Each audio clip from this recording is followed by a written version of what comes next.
A catastrophic fire broke out in the Digirpar area near the Kanakpur Mosque on Tuesday after a massive 12-wheeler loaded truck came into contact with a high-voltage overheat electricity line. The incident triggered widespread panic among local residents as flames engulfed the heavy vehicle within seconds.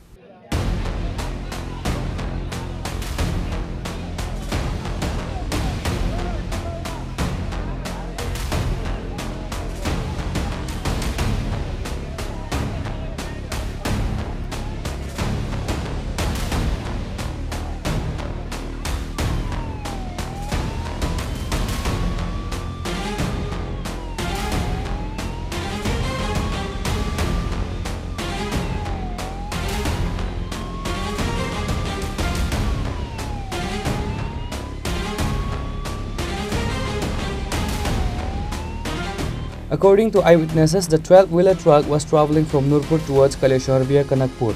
The driver reportedly steered the heavy vehicle onto a narrow rural road that is entirely unsuitable for long-haul trucks. As the truck reached the Kanakpur Mosque vicinity, its upper body struck an 11,000-volt live electrical wire. The contact resulted in an immediate electrical arc, causing the truck to burst into flames. Firefighters battled the blaze for a significant duration before successfully bringing it under control. অবরোধ করার কারণ হইল যে ৩৩,০০০ কেবির লাইনটাও জনবহুল এলাকা এদিকে লাইনটা দেওয়াটা কোনোভাবে মানিয়ে নেওয়া যায় না। ২ নম্বর হচ্ছে কালকে যে ঘটনা ঘটছে এখানে অনেক মানুষ কালকে মারা যাইত, গ্রামবাসীর কারণে কালকে অনেক মানুষ রক্ষা পেয়েছে, যার ফলে আজকে আমরা এই আন্দোলনটা করতেছি।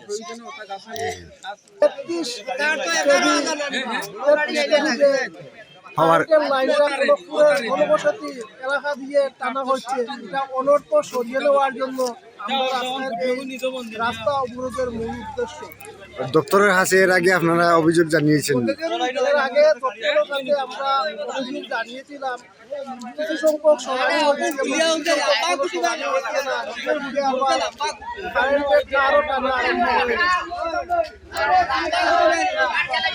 ঠিক আছে।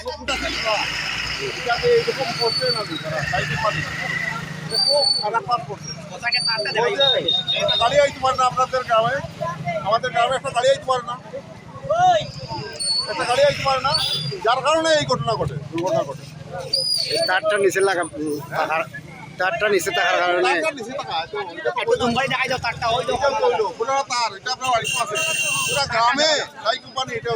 A large contingent of the Tripura State Rifles and police personnel led by the officer in charge of the Kaleshwar police station arrived to secure the perimeter. Bureau report, Chinikhran.